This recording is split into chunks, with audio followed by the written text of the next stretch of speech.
So welcome to Northern Powerhouses, our business success stories series of interviews where we discuss with local business leaders their backgrounds, their successes and their challenges and what's really driving them forward. So this morning I'm delighted to have with us Chris Salisbury, who's the owner at Canvasman Ltd. And Chris, thanks so much for coming on board this morning. And if you'd like to introduce yourself and Canvasman, what you do and how you help people, that would be wonderful. Yeah, so I'm Chris Salisbury. I'm the founder and MD of Canvasman. We've been going about 26 years. We design and make all sorts of textile products. So I could probably fill this whole video just with the variety of products that we do. But yeah, I'll keep it short. So a lot of products for outdoors, for the leisure industry. So boat covers and canopies and shade sails and all sorts of vehicle covers and event structures and covers. And then we have a lot of account clients as well, in all different industries: leisure, medical, automotive, marine, and again aviation. Again, the products that we make for them is huge range, mainly sort of high-end specialist products, and we can make one off or 1,000 off, whatever people want. So yeah, real broad mix of skills. I'll just show you the. I get a glimpse of the workshop here. So this is sort of our factory, or part of it. You can see it down there. So you can see there's a couple of little projects in there, a couple of boats in at the moment. Most of the machinists down under the mezzanine, so you can't really see. But we've got the cutting machines there, whirring away in the corner. Amazing. So yeah, just give you a bit of an understanding of our outfit. That's fascinating. So you literally, as I say, because obviously we met few times before, but you actually have the boats that you actually bespoke cover in that respect. Is that just absolutely? I mean, every type of boat you can imagine. So even just the boat covers is a huge broad range. So you know, we're landlocked here in Otley, Maildon, so we were in Otley. So we do a lot of the canals, a lot of the canal network. So they're narrow boats, wide beams. So they have storage covers, but mainly they have hoods that you know, you can use as an extra room or to cruise out the weather. So we design the frames on the covers, and they have windows and zips and everything, like a conservatory, if you like, on the back of your boat. Amazing. But then we also do yachts and day boats and speed boats and motor cruisers, and the list goes on. And each type of boat, obviously, there's hundreds of different manufacturers and models, and then within each one of those, then there's different types of covers they can have. So it's endless. The variety is endless. There's never a dull day. Absolutely incredible. And what sort of geographic coverage do you have? National, probably. I mean, we're not a national company. We are based here in Maildon, so we you know, there's a travel cost attached to further afield. So the majority of the work's probably within a 2-hour radius of here. But you know, people who want our skills, they want our quality, and if it's a sizable enough job to warrant the travel, then we travel all over the country, really. So you know, we're up in Scotland later this week. We've been down on the south coast and around London, making all sorts of weird and wonderful structures for people's gardens, and we get about a bit, but mainly UK. Wonderful. So maybe if you tell us a little bit about your background, how you got into business and why this particular one. Okay, so I'm 49. The business has been going, I think we're just coming up to our 27th year. So I started the company when I was 22, so I didn't have a lot of background or experience. Basically finished school, and I had a part-time job in a camping shop while I was at school. When I left school, my boss opened another shop selling caravan awnings and asked me to run it for him, which I did. And we were quiet in the week, busy the weekend. So we opened a repair section. I bought an old sewing machine, taught myself to sew, and started repairing people's tents and awnings. That got quite busy, so got a lovely little old lady, Audrey, and she taught me a lot. Brilliant. And then, after 2 years of that, fantastic boss, still get on with him now, but you know, I realised I had to work for myself even back then. And so I gave him a year's notice and did a deal with him and to take the work on, and then just sort of set up on my own from home, working from a cellar. Repairing tents and awnings, and then sort of once people know you've got a can-do attitude and a sewing machine, you get all sorts of weird and wonderful requests, and so they sort of started coming through. in the early days for all sorts of products. I think we made the first boat cover in the first year. And we still get requests now. Nearly every day we get requests for things that we've never even considered or made before. Amazing. Amazing. So when you were growing up, was this the sort of thing you saw yourself doing, or did you have another career path planned? I don't know. I don't know how many people at that age, sort of, I'm thinking GCSE A level sort of phase, do actually know what they want to do. I mean, even now I'm still not sure what I want to do, so no, probably not, but I didn't really have a plan. I knew I wanted to travel, and in the early days it was a lifestyle business, and it allowed me to travel and pick up and put down work when I wanted to. That fitted well for me. I was creative. I liked painting. I liked making models. I used to do a lot of model making when I was younger. Even at school, I was a bit disruptive in primary school. So last few years at primary school, they put me in the hall in front of the headmaster's office making card models to keep me quiet, and I was happy there. I could just sit there making models all day, and it wasn't disrupting anyone else. So, so I've always been creative. I've always liked making things, and designing and making canvas products is, for me, is no different from making something out of metal or wood or stone or whatever material it is. So in that way it fits, but no, there was no master plan. It just unfolded. And I see that happening a lot. It's just, as you say, at that age, in teenage years, even early 20s, I don't think many of us really know what we want, and we have to sort of find that over time, don't we? I think we have to know what we don't want. Yes, we don't want X, Y, Z. We don't want this type of job. We don't want to be, tied down or whatever it is. We often know what we don't want, but I mean, I'm sure lots of your listeners you're fully aware that working for yourself has lots of benefits. There's drawbacks. Yep. But there is a certain amount of freedom that comes with that. Even if that freedom is just, I don't know, how hard you work or where you work or when you work. At the end of the day, you still need to work, but you do get a lot of freedom, and honestly, as the business establishes more and more. I would say that, ideally, in an ideal scenario, if everything's working well, then that freedom should grow, ideally. Yes. Yeah, I often say to people I work with that, the challenge with being owning your own business is ultimately the buck still stops with us. Ultimately, while we may delegate responsibilities, ultimately it comes back to us. But the great thing is we get to choose how it is. And that we can mold that in any way we want, whether that's hours we work, way we work, and so the role you do, and the role you do within the business, because as it grows, those roles expand and develop, and then you obviously have the responsible role, that bit's always there. But in terms of the day-to-day element, if you're still going to do that, then excuse me, you get to choose whether that's a creative or a management or a sales or it's nuts how many people in business spend a lot of time doing stuff they don't really enjoy. I mean, it is sort of nuts, isn't it, when, as you rightly said, a lot of people start businesses so they get the freedom to choose, but somewhere along the way we sort of forget that. I think you have to learn to enjoy the bits you don't enjoy, because there's a reason you're doing them. It's probably because you not willing to, can't, or aren't able to, whatever, delegate that, or it's got a certain level of responsibility, and you need to keep hold of that for a while. Then, I think you've got to learn to love it. You've got to find a way to.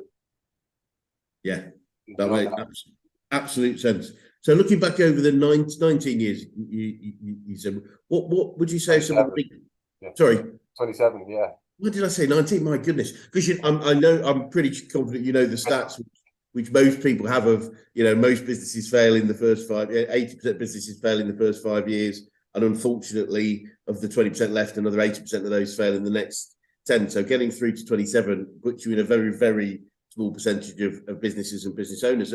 So I'm keen to know what sort of some of the biggest issues and challenges you've had to overcome over that period. Well, just before I go on to that, I mean, with regard to a lot of businesses failing in the early years, something that I did do, and this was probably the only bit of real planning that I did, in fairness, because there wasn't a great plan. But I established myself so that the business would have very little overhead at the outset. Yep. So just to put that into context, it needed a workspace. So I was lucky enough that I could buy a house at that early age. I was earning quite well in that role, and I managed to buy a house, not in a great area, but and then filled that full of friends who paid the mortgage. So I had no overhead personally, and it also gave me a small workshop which had no overhead. Brilliant. So, and then I'd also bought myself a car that I knew would get a few years out of, so that I could move around and pick up work and drop off work. And in that last year, I'd done the deal and worked the deal into my last year's earnings. It wasn't a lot of money. It was an old sewing machine and some tatty rolls of canvas. But basically, day one, I had everything in place so that I could work, but I didn't have any real outgoings. And I think that's probably the key to success, because I think I turned over £4,000 in that first year. So if I'd have had any amount of outgoings, I wouldn't have lasted. And the second year we only turned over 8,000. So we doubled up, which is great. 30, 60, 40, 32, and 64. It went on like that for a while. But yeah, equally, there wasn't the turnover there, but because I didn't really need it. And also I wasn't shy to go and pick up another bit, go back and pick up other work that I used to do, or do odd jobs for a few quid just to supplement the income to keep the dream alive, if you like. But sorry, that doesn't answer your questions. I was just going back to the but it's interesting. Have you sort of always had that mindset since of managing the overheads? Because it's interesting you say that, because not all businesses, but many businesses, the point of failure is often that sort of recessive point where sales drop and slump. And as you say, often if we're not controlling our overheads, that can be the big challenge. And have you maintained that sort of mindset all the way through the whole? I think so, yeah. And I think in terms of the organic growth, so I mean, I know it's not the only business model. I'm not saying I'd recommend it, but for me, we've grown organically. So we've invested in equipment and machinery and training new people and whatever else we've invested in over the years, as and when we could afford it. I mean, we've taken finance, when it's needed for a bigger machine or something, or we've bought a workshop. But yeah, generally we've grown organically so that we can manage it. We're not getting into a huge amount of debt that's got to be maintained if you do take that downturn. We've been lucky in that we've always had demand for our products right through. And I think that's probably down to a can-do attitude, and we'll give it a go. Or we've not made one before, but we've made something similar. But yeah, I mean, things change, don't they? As you have more and more of a stable income, if you like, a stable turnover, then you sort of learn to depend on that, and that gives you confidence to invest.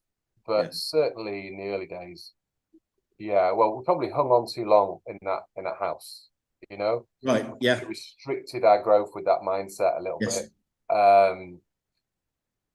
But it was quite comfortable, not physically living amongst the work, but in terms of, that step of going then to a workshop where you've got rent and you've got rates and you've got electric bills and phone bills and etc. Insurance, different insurance. It's a bit of a leap, but it's, for me, it was timing. So and I suppose we have in a way. But the biggest challenge is really for our company. Thank you. Just doing a meeting.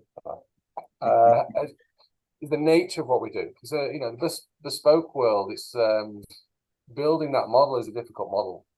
You can train someone how to do something, and then the next day a totally different job comes in, and you're starting all over again. And you might even be figuring it out for yourself, let alone training somebody else.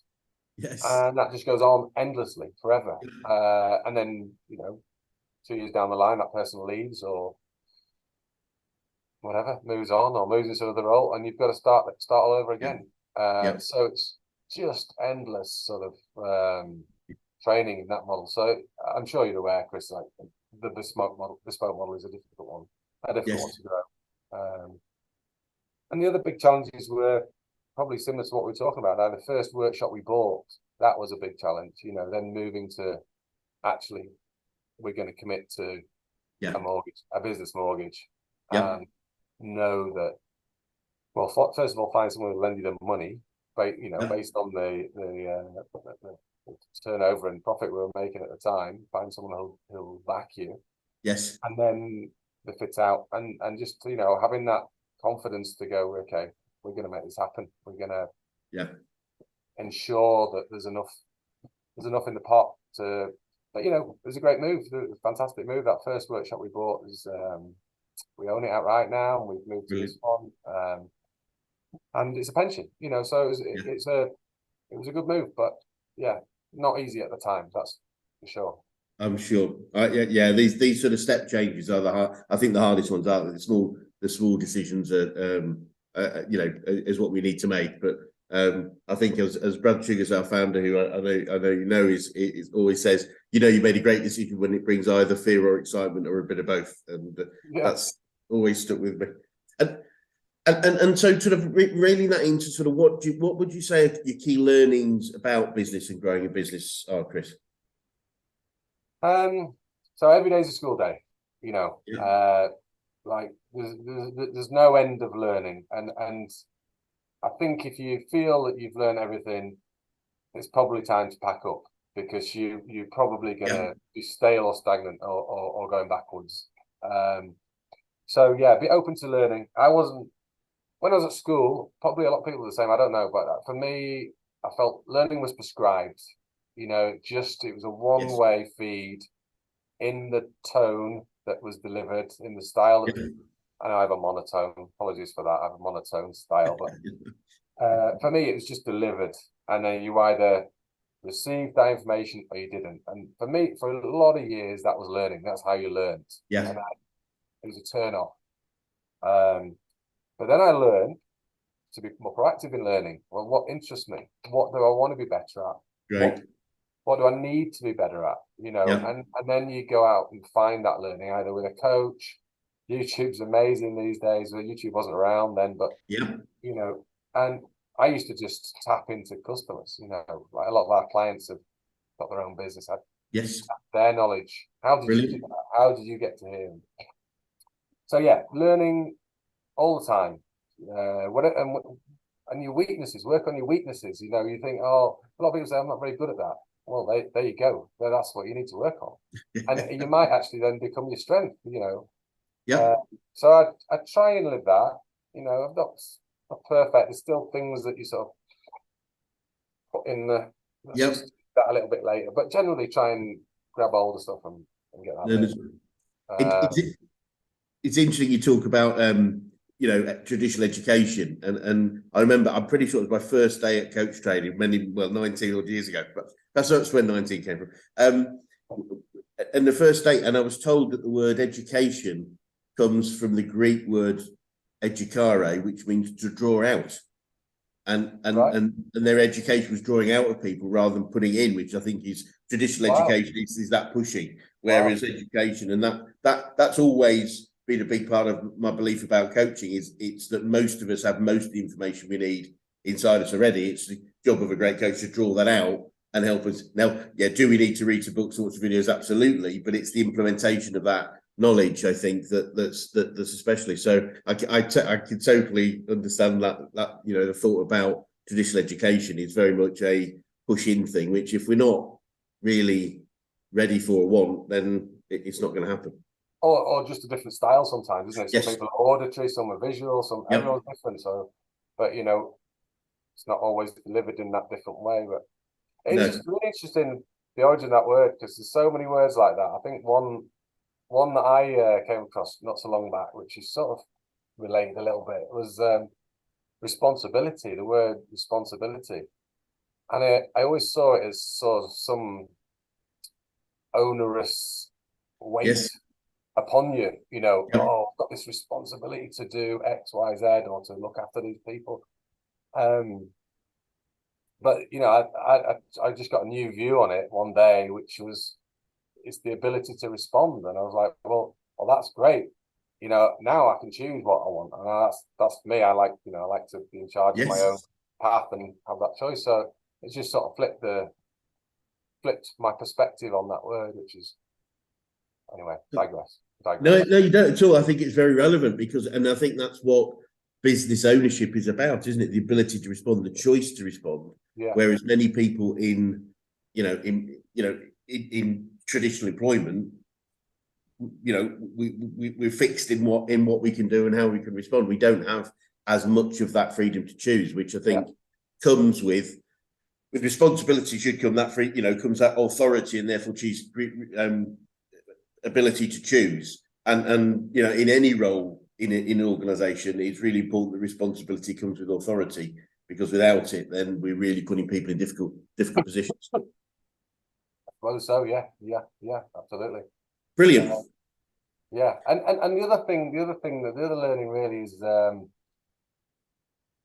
you know, when things aren't going well, when you get that bad news back, or you know, let's, for this, for argument's sake, say a complaint, you know, then it's how you use that for your own benefit. So you know, it's feedback, isn't it? And you can go, and we all do. I do, have done. I try not to, but you know, go, oh, you know, complaining customer, complaining client, complaining member of staff, complaining dog, could be anything, you know, you know, weighs on you. But you know, really, it's then, well, what's the feedback I'm getting there? What's the message?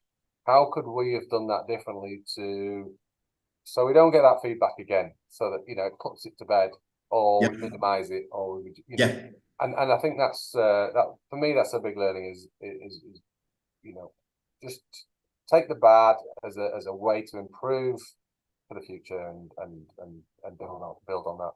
Brilliant. Makes absolute sense. And I know you're aware we're a business coaching organisation. I'm keen to know who the best coaches that you work with, whether that's business, sport, life in general. Sorry, I didn't quite catch that. So, you know, as a business coaching organisation, I'm keen to know who the best coaches you've worked with, whether that's business, sport, or life in general. Yeah. So the best coach I've worked with by far, probably because he's the coach I've certainly spent the most time with, John Davison from Action Coach. Fantastic guy. Worked with him for a few years, and yeah, he became part of the family. And you know, I didn't really want to stop working with him, but obviously there's a cost attached, and there's also, you know, you get to a point and you're like, well, I know what I need to implement. I've just got to carve out the time and implement it and live it. So yeah, John Davison was fantastic. What was the other part of the question? Sorry. If there are any, you know, just any coaches that you've worked with. So if John's number one, great. There's anybody else? Some people reference, you know, whether it's in sport or family or things like that. Yeah. So I mean, you know, I think something I might have learned through John, an Action Coach, and also from my father, was align yourself with good people. My father said, choose your friends very carefully, because they're important, and you never know when you're going to need them. And if you haven't got solid friends behind you, then you'll feel it when you need them. Absolutely. But not just from a selfish point of view, but just from a, you know, point of view of, do they make you feel good? Do they add value, or do they detract? And so that was great advice I got from my dad, and similar advice from John, which was, who do you align with? You know, who do you align yourself with? So over the years, I've been really fortunate to know lots of fantastic people in all walks of life, who, some of them very wise, some of them very experienced, and some of them very successful. And so I've, you know, been fortunate enough to tap into those, and that's in all different areas, not just business. That's I could bore you all day, but I'll probably save that for another one. But just be mindful who you spend time with, and where you put your energy in, and what they bring to your your existence to the party. Makes lots of absolute sense. I couldn't agree more. And have you picked up any favourite quotes or sayings you catch yourself saying on a regular basis, Chris? Yeah, there's a favourite one, which is do the work once and get the benefit forever. That's one of my favourites. There's loads, probably pulling them off the top of my head, but that one sort of really resonates in terms of setting up a business. And I think the E-Myth is a good book. Yeah. Can't remember who wrote it. You might well know. Michael Gerber. Yeah. Michael Gerber. Michael Gerber. Yeah, I should reread that. I haven't read it for a long time, but that you know, that's a good example of what you can do. And probably wish I'd done that sooner. Yeah. You know, start to structure the business and Yes. plan it. Well, no, what's the word I'm looking for? So try and build that structure in, that modus operandum, that how-to guide, that whatever it is. But you know, any task that you do, and if you're doing a repetitive task, like, you know, build a spreadsheet to do it for you to automate it, or create an email template so that you're not writing that same stuff every day, or you know, training manual. Like, build a really good training manual so that as you grow and more people come, it's already there. The work's already done. Read this. You're 80% of the way there, or how-to guides, or any of that stuff is great. It's the whole leverage point, isn't it? If you systemization, the challenge is, I was with somebody yesterday, I think the challenge is that it takes a bit of time to put the system in place.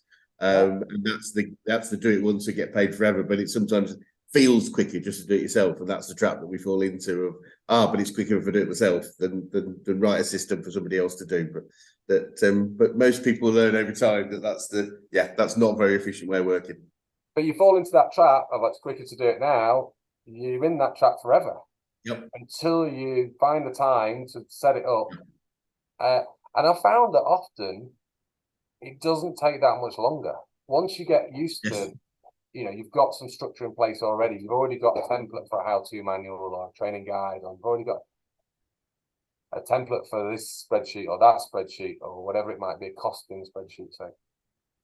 You know, and then and also as you build that into the culture of the company, everybody else starts doing that as well, as naturally.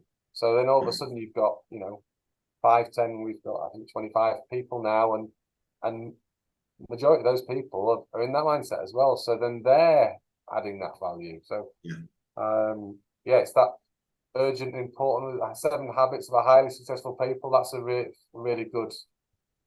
Yes, Stephen Covey's work. 100%. Spending your time on things that aren't urgent, that are important, that are not urgent, and then you'll get more and more time back from doing that.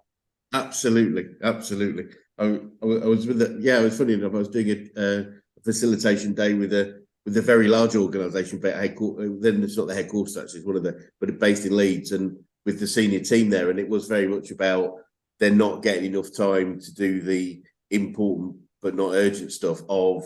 They're recruiting a lot of people, so training them, leading them, educating them, so that they can be effective when they're too busy trying to get stuff done. And it's a very difficult thing. It happens all the way across industry. And I think the other thing that I found useful to help people with systems is I think it came from Ken Blanchard, was this idea of we don't necessarily have to write the systems ourselves. If we show the person we want to delegate to what we do, get them to write the system, and then we check the system, then it's their system, they've written it, and we can check that they've understood what we do. And it does, for many people that don't really engage with systemization, it's a very effective way to get things implemented without necessarily doing it all ourselves, if that makes sense. Yeah, and that's great if you can get it to work. I mean, certain people, yes. I think that it really takes that mindset for them to diligently do that. I mean, we hand people a training schedule and we ask them to add to it anything that they question they get, or anything they will ask or want to know or need to know how to do that's not on the training schedule. Add it, and then we can improve the schedule. It's pretty rare you get somebody new in a role who's like learning the role and doing the task and then feeding back in. But yeah, we have got some people who are really good at writing that structure and systems. Brilliant. Yeah, Brilliant. it's not everybody can do it. Not everybody's No, in that's that true. place to do it. Yeah. But yeah, it's definitely great if you can get everybody on board. If you find one or two people that can, they can be really valuable and effective, because it does Yeah. mean, that it's a sort of compromise between doing it all ourselves. But also it's that communication of, if they're writing down what they think we've done, they demonstrate they've understood it, which means that the system's going to be more effective. So, Yeah. Chris, I'm keen to know what you've learned about yourself through your whole journey.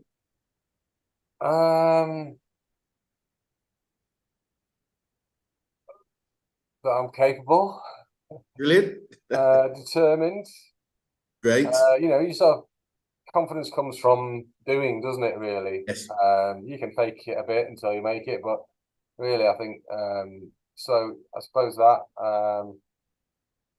But yeah, I think there's still lots to work on. I think myself, there's always something to work on. It's just keeping that present in your mind and watching the signals. That okay, yeah, you didn't do great there, or the system fell down there, or the result wasn't great there. It doesn't matter what it is. All areas of your life is relevant, isn't it? Whether it's work, home, Yes. friendships, relationships, anything. It's all the same. So it's just learning. It never stops. It's the same every day's a school day, and it's the same about self-improvement. And there's so much good stuff out there now, isn't there? You can tap into. Absolutely. If you want to grow longer fingernails or something, there'll be 50 YouTube videos on how to do that. And there's always a YouTube video. Absolutely, it really valuable. It was, you bang on. I mean, just an example. The other day, the battery went on my car remote, and it really wasn't obvious how you change the battery, but you couldn't get in there. Yeah, put it on YouTube straight away, done. And I would have been hours, and I probably would have ultimately broken it, I would imagine, to try and get in without knowing what to do. So, yeah. I was quite pleased. So, yeah, absolutely. Chris, what does the future look like for you guys? So, looking forward, what does the future look like for you guys, and what are some of the challenges you might face, if any? Well, I'd say generally the future's bright. We've got a good client base. We've got some great products. We've got a great team. We've got a really strong team. Brilliant. That wasn't easy building a good team. There's a whole different thing there, but so the future's pretty bright, I would say. We've sort of pretty much consistently grown, and we plan to push that and drive it forward. And we've got some great, some great customers and clients, account and private. Challenges. What are the challenges? Well, who knows what the next one's going to be? Well, we've just been through Brexit, COVID, cost of living crisis. What's the next big drama crisis that's going to land? I don't know. Just touch wood. We can do what we've done, weather it. I mean, obviously there are smaller challenges that we have to deal with on a day-to-day, month-by-month basis, but that's just the nature of running a business. There's smooth days, less smooth days. Yeah, I mean, you mentioned things there, and I would totally support that. I do feel, we've been through the 3 events, as you said, Brexit, COVID, and lockdown. The war in Ukraine and the cost of living crisis. I don't think I've ever seen 3 such significant events happen within 5-year period. And I don't think people will say it for another, several generations. So I think, one thing every business owner should do is pat themselves on the back for still being here. And I don't mean that in a negative. I mean in a very positive way. It's because it has been hard, and if we've got through it, then that's a massive win. And I think it's really important that we do focus on that, because those 3 things, individually could could easily have badly affected many businesses, and did. Well, they have, and it's sad, and it's difficult, and we're grateful and fortunate that we've managed to circumnavigate that. I mean, there's also been a lot of hard work. Yes, So absolutely. we could do with a bit of plain sailing, really. We could do with a nice run. But yeah, it has been challenging. But it hopefully unusual. Hopefully that's not the new norm. That there's a constant crisis just around the corner. But I mean, and we both familiar with Brad, and I mean, Brad talks quite regularly about the idea of economic cycles. That like the seasons, we know what follows a recession is growth, and we know that happens. It's not a maybe it will. It sometimes it's a when, but it's not a when. Is it 10 or 20 years? It will happen in a reasonable period, and if we accept that cycle, like the farmers accept the cycles of the seasons, then it's just a question of making sure we're fit, and we're fit for when the next growth spurt happens. And I think without believing that, then it can get a little bit challenging, I think, running a business. Yeah, like that positivity. The growth is going to come at some point soon. Yeah. It sort of has to. Do you know what I mean? It's like that's how it works. That's how it works. So I think it's just about making sure we're around, we're fit and healthy and ready to take advantage of it when it comes.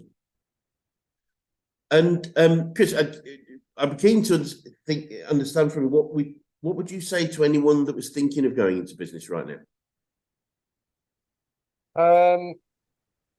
Well, I would always support and encourage anyone who wants to go into business. It was quite easy for me because I had nothing to lose, really. That age, that stage. I mean, I had a good job. It was well paid, but I was 20, 21. So, it's brilliant. I find it much more impressive when people are older and they've got established incomes and good incomes and whatever, and families and things, and then they make that decision. What would I say? So, know your numbers. Look at it and sort of know your numbers inside out. What do you need to do? What can you do? What if you don't? Don't just look at everything with rose tinted. Look at your worst case scenario. If you don't, if you turn over this much, or if your car goes bang, or whatever it might be, your van or your obviously you can't foresee every eventuality, but try and have a fallback position. But what I see in a lot of people starting out in business, or even quite established sometimes, is people don't always value their time correctly. I think that's my view. Yeah. But they don't value their time enough.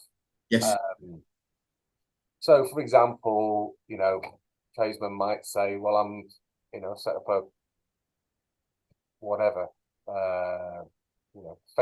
fence fixing business, and they'll charge themselves out at an hourly rate, and they deem that hourly rate to be really good because they were probably earning less than that in the last job. Yep. But in knowing your numbers, you've got to remember you've got your overheads, you've got all those other costs going out. So yeah, bear that in mind and build it into your hourly rate. And also bear in mind that those great days when you made a lot of hay in that sunny day, you've got to remember there's going to be rainy days when you can't collect the hay as well. Yeah. So really good tip I got from my coach actually was look at how many hours you want to work in a year, say, any period, and then look at what your turnover, you'd like your turnover to be. I mean, this is turnover, not profit. But sorry, I couldn't put my phone on D&D. Look at how many hours you want to work, and then look at what you want your turnover to be, and divide one by the other. And that will give you an hourly rate. It's not necessarily what you're going to earn, but it's what you're responsible for. Yes. So your activity needs to represent that.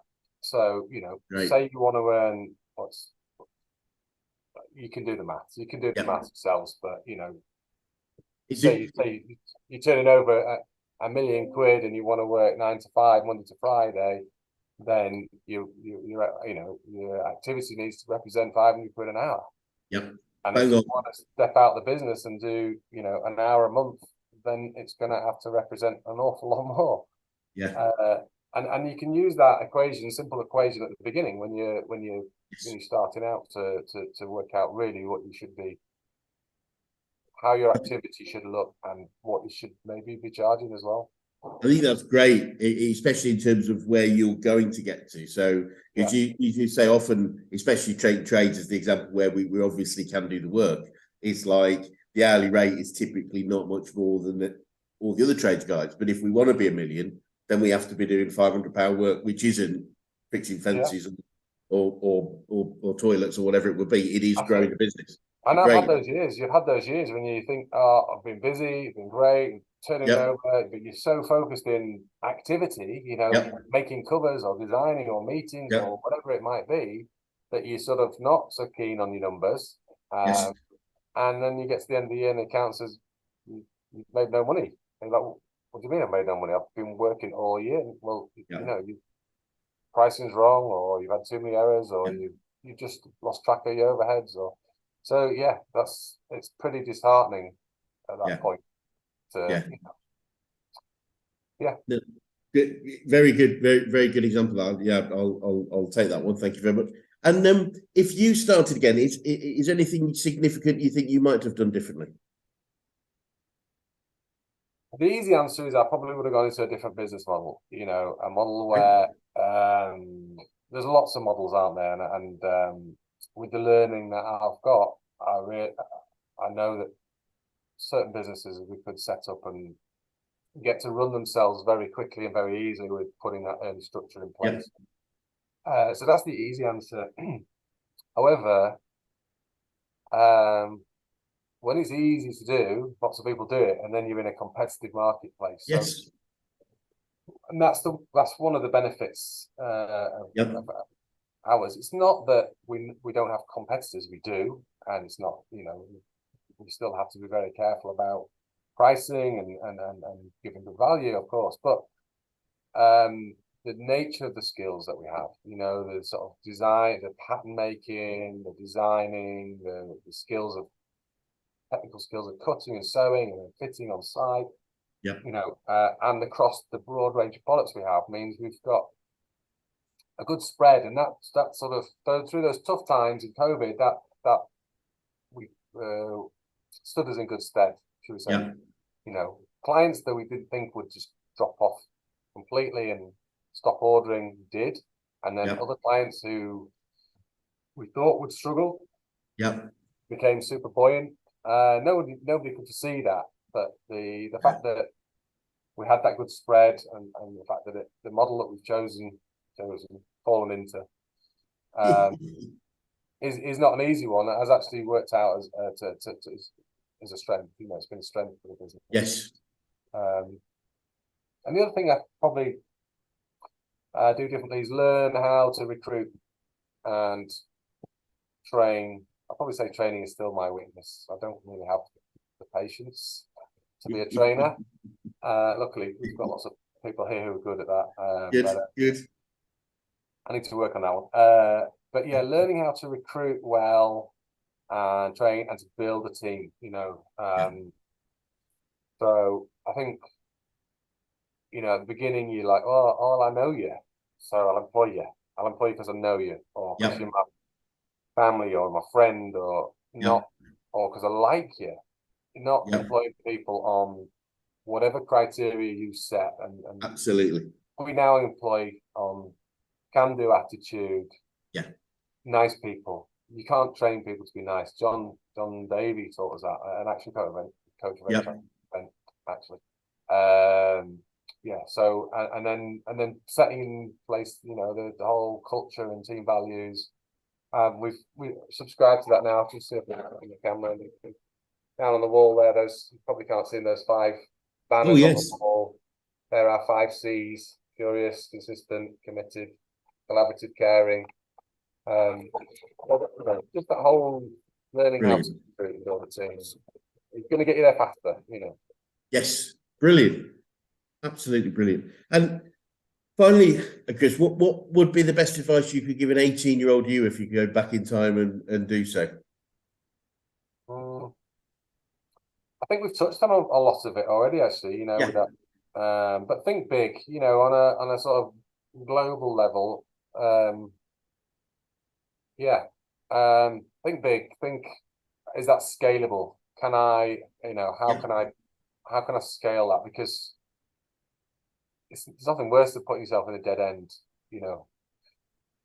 I wouldn't say this is a dead end, but it's an example. So then I had a company name's Canvasman. It was going to be called, it was originally called Chevin Tent Repair Centre. Right. So that would have put us in the bracket of the Chevin area, probably, Yes. maybe a bit bigger. It Yep. would have put us in the bracket of tents only and repairs only. So Yep. so far from what we do now. This is just the name, but Yeah. you can expand this beyond the whole model, into your whole model. But you now the company name's Canvasman. So we don't just sew canvas, and we're not just men. Yeah. So, but you know, 27 years in, are we going to change it? Probably not. Yeah, so think how you can scale it, how where it's going to go. Doesn't mean to say you have to start there, but you know, at least if you're thinking No. there, you know, the old shoot for the stars and hit the moon. Hitting the moon is still pretty good, isn't it? You know, so Absolutely. yeah, Absolutely. yeah, and yeah, think about your business model and also choose something you enjoy. Yeah. Even if it's just the task, you know, within the business, choose something you enjoy because you're going to spend a lot of time doing it. Yeah, you can tweak and carve your role into things you enjoy, but yeah, think carefully, think long and hard about that one because luckily I ended up making things and designing things, which is maybe the way that I naturally steered it. I don't know. And I still love creating. I love making things. Yes. So that was probably more luck than judgment. But you often see people like, you know, they like model airplanes. So they'll open a shop selling model airplanes and then, well, then become a shopkeeper. So maybe they love being Yes. a shopkeeper, but maybe they don't. Yeah. And just happen to sell model airplanes. Well, Yeah. yeah, you're still around them. You still get to maybe test them, but you've got all the duties of a shopkeeper. So, Yes.